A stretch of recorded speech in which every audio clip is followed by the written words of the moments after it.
taking most of this lesson from Wadim Julian's analytic methods in number theory, specifically chapter 4, which tells you all about continued fractions. Now, of course, I've added my own because this book is very dense, which means it goes extremely quickly. But if you're already informed on number theory, this is a great text for you to get up to date about the current methods that mathematicians are using. So, let's look at finite continued fractions. Now, the first thing is, what is a continued fraction? Well, a continued fraction is a rational number, well, usually, of the form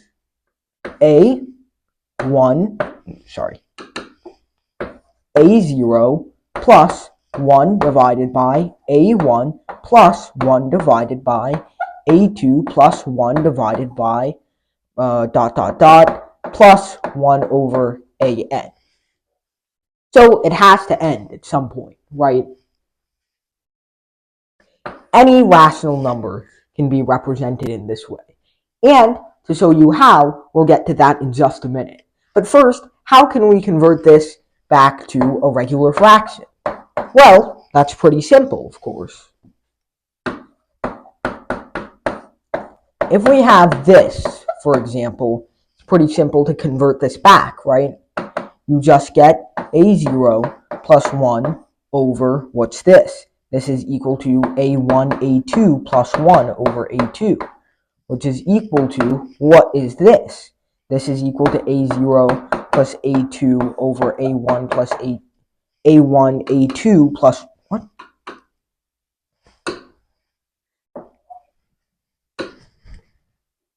a2 plus 1. So what's this in total? It's going to be a0, a1, a2 plus a0 plus a2 over a1, a2 plus 1. Okay, that was fairly easy. So you can convert any continued fraction into a rational number using this method. But how can we convert rational numbers into continued fractions? That is the question. Well, here's the thing. Let's say we have two positive integers, a and b.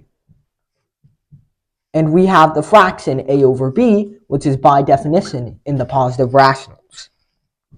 So now, without loss of generality, I'll show what happens in the other case later. Let a be greater than b.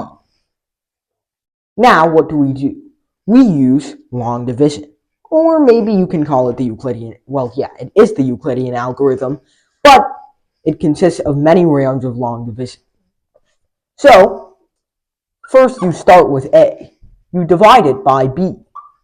And of course, usually this is not an integer. So that means you're going to get some quotient, q0, and after some amount of work, you're going to get some remainder, r0.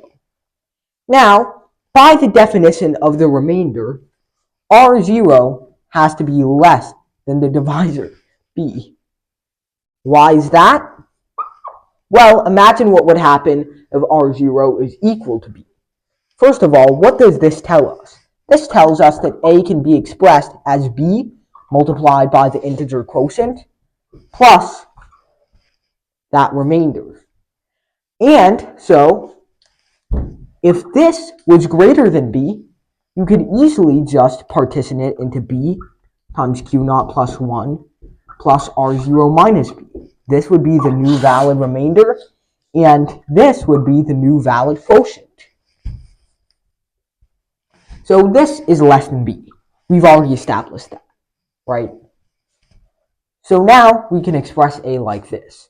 Let's try to do something cool. A over b is now b q0 plus r0 over b, which is q0 plus r0 over b. Can we find a nice expression for this? Well, that would come in the form of finding something similar to this, but for this fraction. We needed to invert it because we want the numerator to always be greater than the denominator, like what happened here. Now we do the same process of long division again. So you take b r0 on the outside, you get some next quotient, q1, and after a lot of hard work, you're going to get another remainder, r1.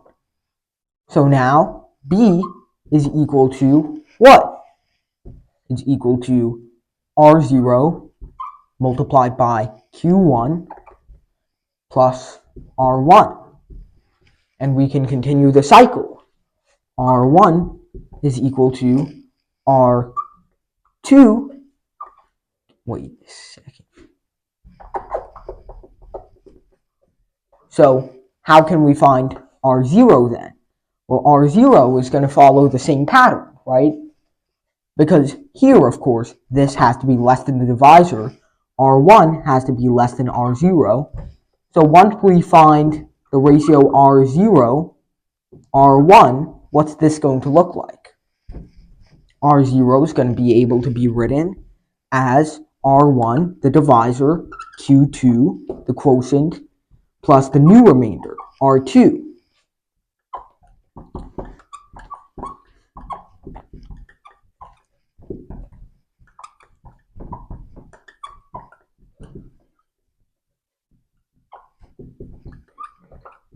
We have a nice pattern here. Alright, so what do we do with all of this info? Well,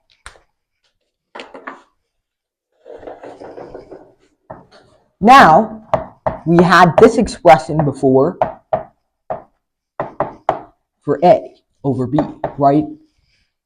So we've just obtained a nice expression for this, since this is now equal to what? r0 q1 plus r1.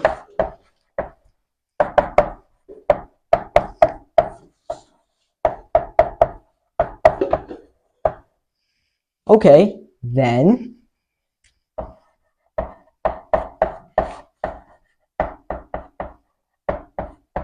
what do we do with this? This is just 1 over r0 over r1. And what is that? Well, r0 is this. So that gives you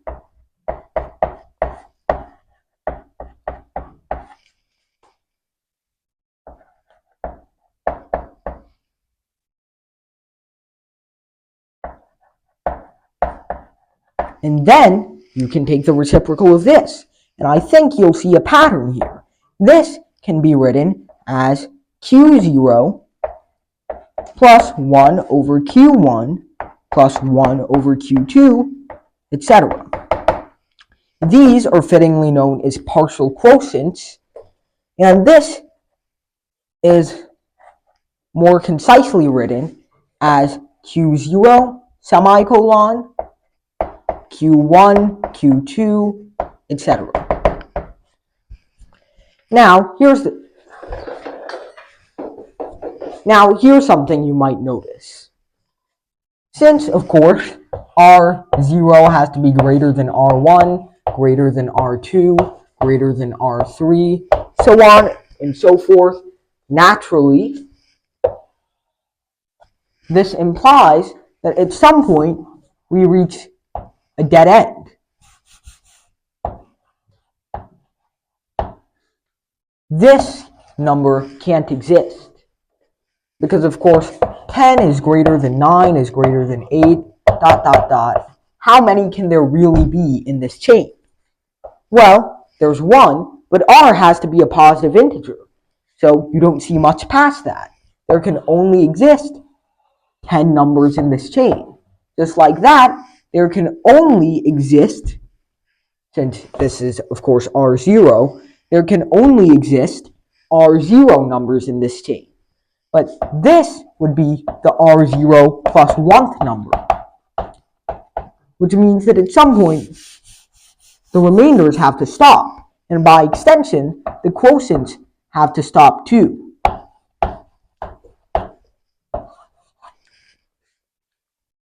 So that means that Every single number, rational number, has a finite continued fraction.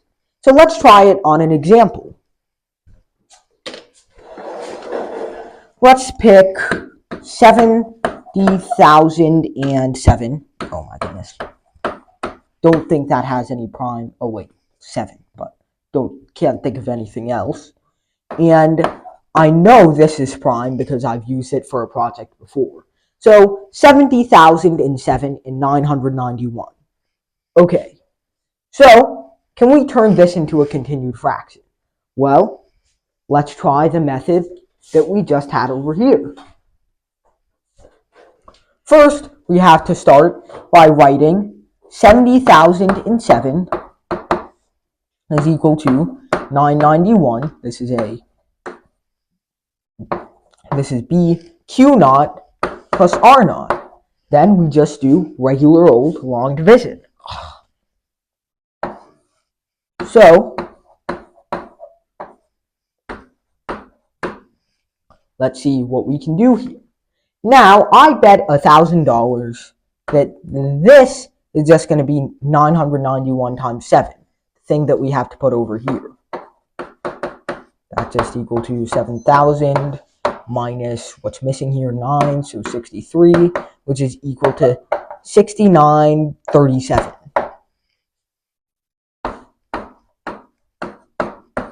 So we get a remainder of 637.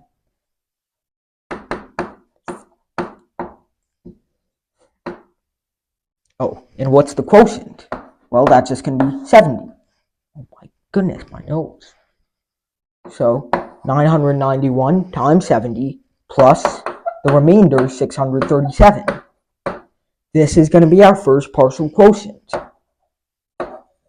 Now we write B is 991 is equal to R naught Q1 plus R1. So R naught is 637. Q1, bless you. Bless you. Thank you. Plus R1. Alright, so of course this, double that is already like 1200-ish. That's way bigger than this, which means this Q1 can't be any more than 1. Now what's 991 minus 637? Well, doing a little bit of trickery, we see that it's 354. Okay, so this is Q1 and this is R1. Now we have to write this again. 637 is equal to 354 Q2 plus R2. Obviously this doubled is going to be 708, which means that Q2 has to be 1 again. And now, doing a little bit more trickery,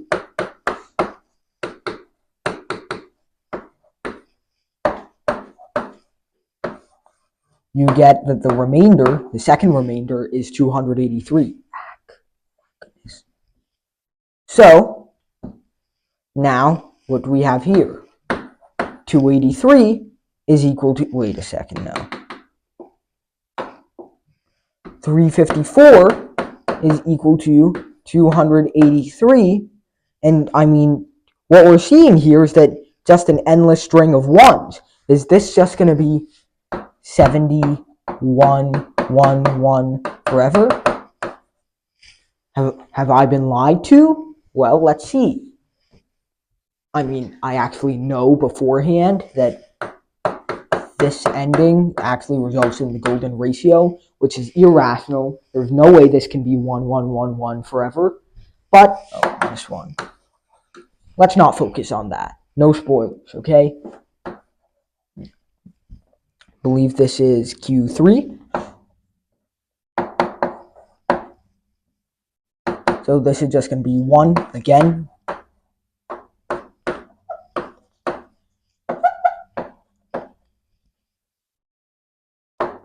R3 is just going to be utilizing More trickery.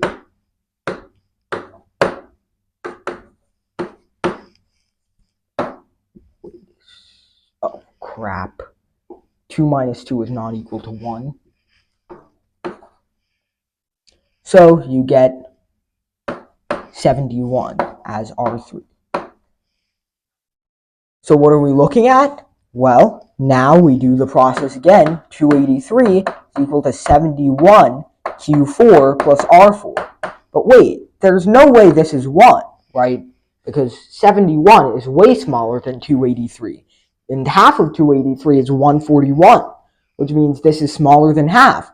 Q4 has to be greater than 2.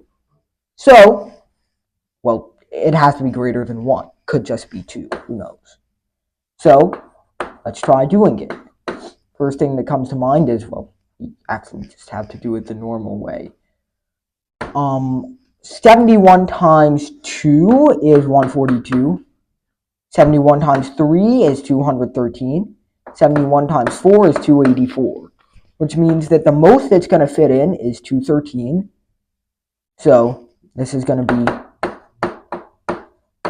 plus R4. What's the remainder going to be? It's going to be 71 minus 1. So 70. Okay. So this is going to be I really write 5. Q4, and this is going to be R4. Now, here's what we do. We write 70 is equal to, what else is there left to do? R4, wait, oh my goodness. Okay, 71 is equal to 70 times Q5 plus R5. Pretty obvious that Q5 is going to be 1 again, plus R5 is just 1. So that means that 70 is equal to 1 times Q6 plus R6, which means we can just end this off with 70, and if there's a 0, we don't have to do any more. So what's our sequence? Well, we have collectivized Q0 is 70, Q1 is 1, Q2 is 1, Q3 is also 1, Q4 is 3, Q5 is 1, and Q6 is 70. So the beautiful fraction, continued fraction, that is equal to 70,007 over 991 is going to be 70 plus 1 over 1 plus 1 over 1 plus 1 over 1 plus 1 over 3 plus 1 over 1 plus 1 over 70.